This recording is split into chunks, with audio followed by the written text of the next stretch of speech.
दोस्तों अगर आप हमारे चैनल पे न्यू हैं तो सबसे पहले आप हमारे चैनल निमिजी नेट प्रो को सब्सक्राइब कर लीजिए और घंटे का बटन दबाइए ताकि आप हमारी आने वाली वीडियोस को आसानी से देख सकें। और दोस्तों अगर आपको 2012 से लेकर दिसंबर 2019 तक सभी शिफ्ट के पेपर फर्स्ट और पेपर सेकंड चाहिए, प्लस में एड फ्री वीडियो चाहिए, कंप्लीट स्टडी नोट्स चाहिए और मोस्ट रिपीटेड क्वेश्चन के बारे में पता करना है तो आप हमारी ऐप निमिजी नेट ये येलो कलर में जो आइकन है ये डाउनलोड कर सकते हैं। और अगर आपको 1100 प्लस लाइव मॉक टेस्ट चाहिए पेपर फर्स्ट और पेपर सेकंड के तो दोस्तों आप हमारी ये ऐप ग्रीन वाली इंस्टॉल कर सकते हैं। दोनों के दोनों ऐप दोस्तों प्ले स्टोर के अंदर है, आप निमिज नेट सर्च करना दोनों ऐप आ जाएगी। और या फिर आप हमारे वीडियो डिस्क्रिप्शन बॉक्स में लिंक दिया हुआ है, वहां से भी आप ये ऐप इंस्टॉल कर सकते हैं।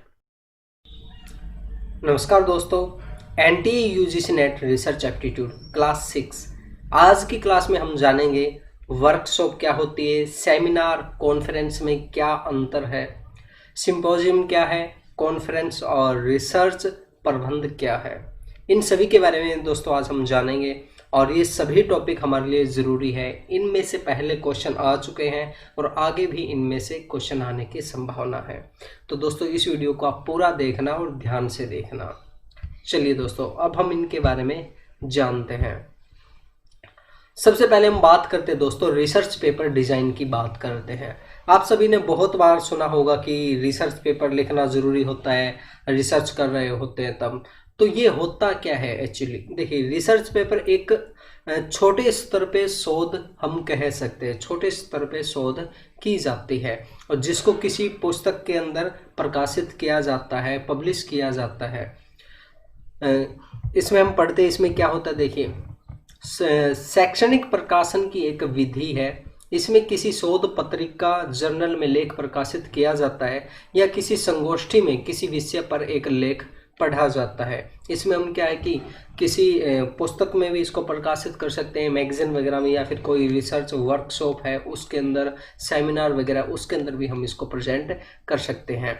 प्राय शोध पत्रों का प्रकाशन कुछ विशेषज्ञों द्वारा समीक्षा करके जांचने के बाद ही संभव होता है। ऐसा नहीं है कि इसे हम डायरेक्ट हमने कुछ भी लिखा और वो पब्लिश हो गया, नहीं।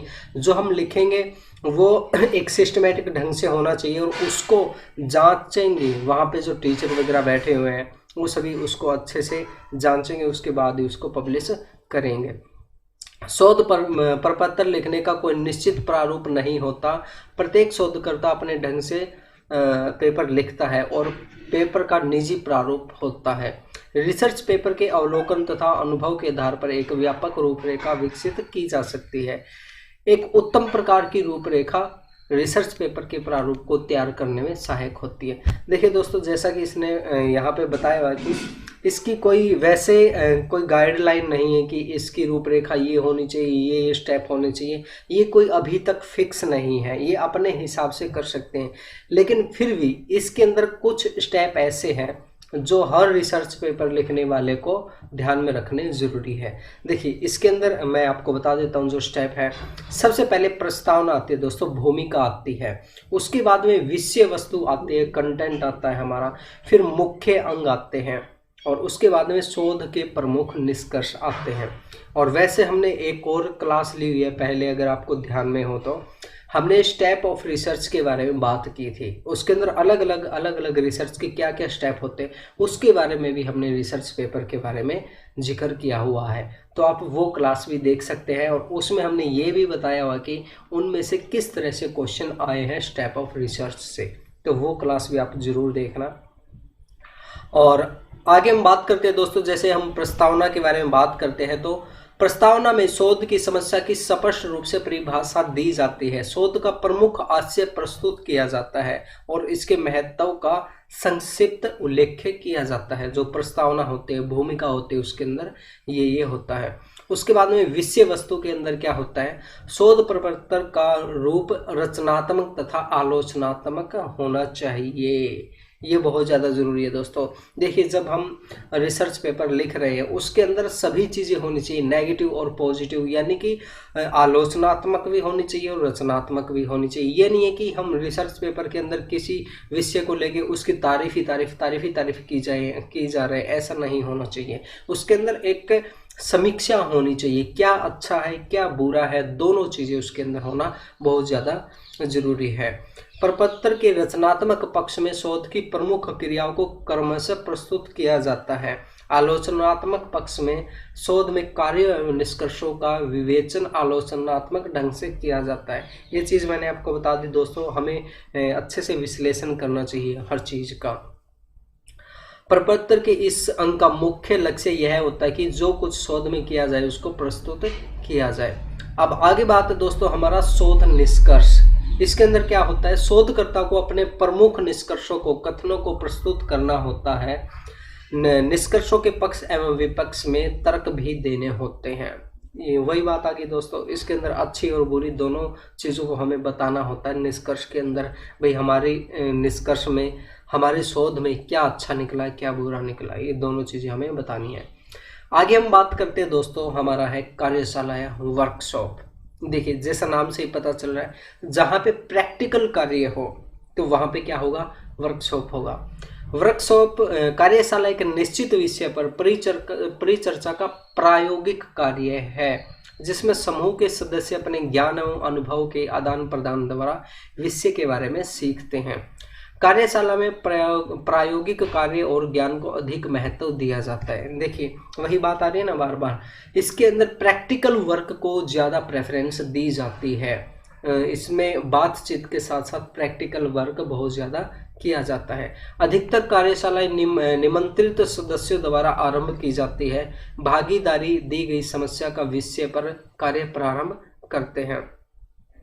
इसके अंदर वही है दोस्तों, इसमें इनवाइट किए जाते हैं अलग अलग विशेषज्ञ और उनके द्वारा उन पे बात शुरू की जाती है। और वही है दोस्तों, इसके अंदर मेन इसका मतलब यही है कि इसके अंदर प्रैक्टिकल चीज़ें की जाती है, ये चीज़ आप ध्यान रखना। और कार्यशाला से रिलेटेड पहले क्वेश्चन आए हैं। इसमें कार्यशाला के उद्देश्य क्या क्या हो सकते हैं, विभिन्न संबंधित समस्याओं का समाधान निकालना, विभिन्न उद्देश्य एवं विधियों का सामूहिक रूप से निर्धारण करना। आगे हम बात करते हैं किसी प्रकरण संबंधी स्पष्टीकरण करने तथा उसके व्यवहारिक पक्ष के महत्व को समझना। अब देखिए जैसे कोई भी चीज़ है तो उसको हम व्यवहारिक रूप से किस तरह से समझ सकते हैं। अब जैसे हम छोटी सी बात करते हैं कि आजकल वेब सीरीज़ देखने से हमारे समाज पे बैड इफ़ेक्ट पड़ रहा है।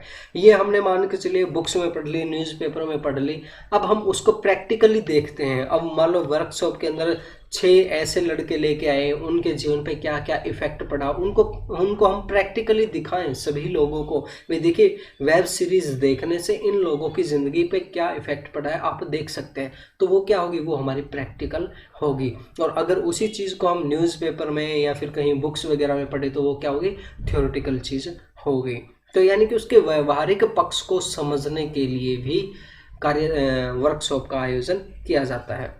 व्यक्तिगत रूप से भाग लेने तथा कार्य करने की योग्यता का विकास करना। इसमें देखिए कोई भी चीज़ हम प्रैक्टिकली करके देखते हैं तो हमारे कार्य करने की योग्यता क्या है, इंक्रीज होती है। अब देखिए अगर किसी व्यक्ति को ये कह दिया जाए कि एक बुक दे दी जाए या फिर वीडियो दिखाई जाए कि जो रोटी है इस तरह से बनती है, एक चकला वो लो गोल चीज़ लो और उसके ऊपर बेलन इस तरीके से करो, वो चाहे 1 करोड़ बार वीडियो देख ले दोस्तों, वो कभी भी रोटी बनाना नहीं सीख सकता। रोटी बनाना कब सीखेगा वो, जब वो खुद बेलन और चकला लेके उस पर प्रैक्टिस करेगा, आड़ी टेढ़ी तिरछी बनेगी, उसके बाद ही वो अच्छी रोटी बनाना सीखेगा। तो इसीलिए ये वर्कशॉप होती है दोस्तों, प्रैक्टिकल चीज़ें करके देखते, इससे हमारी योग्यता में इम्प्रूवमेंट आता है। आगे हम बात करते हैं दोस्तों हमारा है संगोष्ठी या सेमिनार। संगोष्ठी भी एक सभा होती है जिसमें सूचनाओं के आदान प्रदान के साथ साथ परिचर्चा की जाती है। अब देखिए जैसे संगोष्ठी सेमिनार के अंदर क्या होता है, इन्फॉर्मेशन का आदान प्रदान करते हैं, प्लस में परिचर्चा डिस्कशन की जाती है इसके अंदर। किंतु संगोष्ठी सम्मेलन की अपेक्षा छोटे स्तर पर होती है। संगोष्ठी जो होती है जो दोस्तों छोटे लेवल पे होती है। संगोष्ठी अधिक सीमित एवं औपचारिक प्रकृति की होती है, जबकि सम्मेलन अधिक विस्तृत एवं अनौपचारिक प्रकृति का होता है। अब देखिए यहाँ पे 2 चीजें निकल के आ रही है और इन्हीं में से क्वेश्चन करीब 3 बार आ चुका है। मैं समझाने की कोशिश करता हूँ आपको। संगोष्ठी या सेमिनार जो होता है दोस्तों वो छोटे लेवल पे होता है, सीमित लोग होते हैं उसके अंदर, और उसके अंदर जो डिस्कशन होते हैं वो औपचारिक फॉर्मल कम्युनिकेशन होता है। अब आप एक छोटा सा एग्जांपल देता हूँ आपको। अभी हमारे रूम के अंदर मान के चलिए 15 लोग बैठे हैं, तो उनसे हम बहुत अच्छे से बात कर सकते हैं। बात करते समय आई कांटेक्ट बना सकते हैं और सभी 15 लोग हमारी बात को अच्छे से सुनेंगे। तो ये क्या हो गया, हमारा एज ए सेमिनार हो गया। लेकिन दूसरी तरफ अगर हम सम्मेलन की बात करें, ये आगे आएगा, ये देखिए नीचे कॉन्फ्रेंस, सम्मेलन, सम्मेलन की बात करें तो उसके अंदर क्या होता है कि बड़े लेवल पे सम्मेलन में हो सकता है 1000 लोग हो। 1000 लोगों में कोई व्यक्ति स्टेज पे भाषण दे रहा है, तो वो क्या कह रहा है, लास्ट का व्यक्ति हो सकता है अपने मोबाइल में पबजी गेम खेल रहा हो या क्या कर रहा हो, कुछ भी कर रहा हो, तो वो हमें नहीं पता। तो वहाँ पे क्या होगा, इनफॉर्मल कम्युनिकेशन होगा, अनौपचारिक कम्युनिकेशन होगा, क्योंकि हमें नहीं पता स्टेज के लास्ट में पंडाल में जो व्यक्ति बैठा है वो क्या कर रहा है, हमें नहीं पता होता। तो वहाँ पे इनफॉर्मल कम्युनिकेशन होगा। जबकि सेमिनार के अंदर क्या होता है, सीमित लोग होते हैं और उसमें कम्युनिकेशन अच्छा होता है, उसके अंदर हम डिस्कशन कर सकते हैं। ये इसके अंदर थोड़ा डिफरेंस है। और इसमें से दोस्तों क्वेश्चन पहले आ चुका है, ये बात आप ध्यान रखना, आगे भी इनमें से क्वेश्चन आने की संभावना है। और जो हमारी विचार गोष्ठी है वो कैसी हो सकती है, लघु विचार गोष्ठी हो सकती है, मुख्य विचार गोष्ठी या फिर मध्य विचार गोष्ठी भी कह सकते हैं, और राष्ट्रीय विचार गोष्ठी, अंतर्राष्ट्रीय विचार गोष्ठी भी हो सकती है। ये चीज़ आप देख लेना। और आगे हम बात करते हैं दोस्तों कॉन्फ्रेंस की। अभी हमने बात की थी ऊपर कॉन्फ्रेंस के बारे में। सम्मेलन समूह के व्यक्तियों के ज्ञान, अनुभव, विचार, भावनाओं एवं राय को एक समान उद्देश्य के लिए सलाह मशवरा एवं परिचर्चा करने को कहते हैं।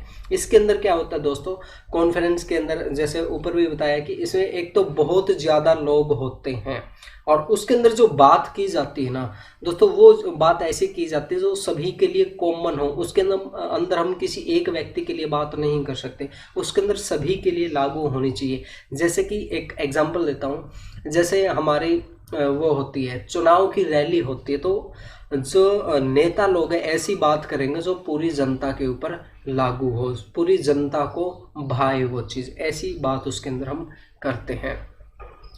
यह एक प्रकार की सभा होती है जहाँ सदस्य अपने ज्ञान का संग्रह करते हैं, प्रस्तुत विषय से संबंधित सूचनाओं पर अपने विचार एवं दृष्टिकोण का आदान प्रदान करते हैं। देखिए इसके अंदर ज़्यादातर तो ज्ञान का संग्रह होता है, इसके अंदर सूचनाओं का आदान प्रदान होता है, लेकिन बहुत कम होता है। सभी लोग अपनी इन्फॉर्मेशन एक दूसरे के साथ शेयर नहीं कर सकते, बहुत कम होता है इसके अंदर। सम्मेलन में यदि सदस्य अपनी व्यक्तिगत एवं सामूहिक समस्याओं पर विचार विमर्श करते हैं। मुख्य रूप से दोस्तों सम्मेलन और सेमिनार के अंदर यही डिफरेंस होता है कि जो सेमिनार होता है वो छोटे स्तर पे किया जाता है और ज़्यादा फॉर्मल होता है, ज़्यादा औपचारिक होता है। लेकिन कॉन्फ्रेंस क्या है, कॉन्फ्रेंस बड़े लेवल पे की जाती है और कम औपचारिक होती है। ये इसके अंदर मेन डिफरेंस है। और इसके अलावा अगर कोई ये बातें आप पढ़ना चाहे तो आप पढ़ सकते हैं, बिल्कुल आसान है, कोई ज़्यादा मुश्किल नहीं है। आगे हम बात करते हैं दोस्तों परिसंवाद, सिंपोजियम की बात करते हैं। जब एक से अधिक व्यक्तियों की राय के अनुसार कोई निर्णय लेना होता है तो ऐसे सभी व्यक्तियों को आपस में बैठकर उस विषय पर वार्तालाप करना होता है। तो वहाँ पे क्या होता है, परिसंवाद या सिंपोजियम होता है, जहाँ पे कोई समस्या है, समस्या पे सभी व्यक्तियों को बैठ के समाधान निकालना होता है, अपनी अपनी राय देनी होती है। तो वहाँ पे क्या होता है, परिसंवाद होता है। इस वार्तालाप को परिसंवाद का नाम दिया जा सकता है। विस्तृत अर्थ के रूप में परिसंवाद सामूहिक निर्णय लेने की एक ऐसी तकनीक है जिससे अधिकांश अथवा सभी लोग उस निर्णय के पक्ष में हो, यानी कि उसके अंदर जो भी निर्णय निकलता है दोस्तों उसके सभी के पक्ष में होता है। स्टडी के आधार पर प्रश्नों की चर्चा करनी पड़ती है। यहाँ पुनः छात्र छात्राओं के समूह को विषय पर परिचर्चा करने के लिए लगभग 20 मिनट का समय दिया जा सकता है। ठीक है, और आगे हम बात करते हैं दोस्तों शोध प्रबंध लेखन। इसकी विशेषताएं एवं प्रारूप क्या है। रिसर्च डिसर्टेशन या फिर थीसिस राइटिंग, ये हमारे लिए ज़रूरी है दोस्तों। इसमें से क्वेश्चन आया हुआ है, मैंने पीछे की क्लास में आपको दिखाया भी था। देखिए, जो भी हम पीएचडी कर रहे हैं तो उसके अंदर हमें थीसिस लिखनी होती है, डेजर्टेशन लिखनी होती है। तो उसका प्रारूप क्या होता है उसके बारे में हम बात करेंगे।